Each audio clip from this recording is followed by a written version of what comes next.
The next generation of electric vehicles will be powered by the sun.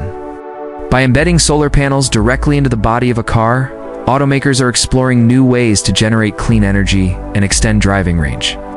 Today's solar panels can't fully power an EV for long distances, but they can provide 20 to 40 miles of range per day in optimal conditions.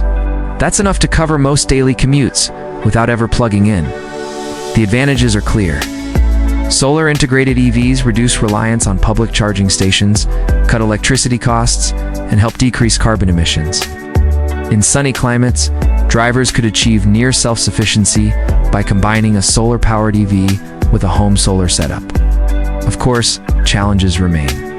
Limited vehicle surface area, fluctuating weather, and panel costs are obstacles to widespread adoption. Yet companies like Aptera Motors and Lightyear are making progress with lightweight, aerodynamic designs and next-generation solar cells that improve efficiency. Solar integration may not completely replace charging stations, but it can significantly reduce charging frequency and expand EV convenience.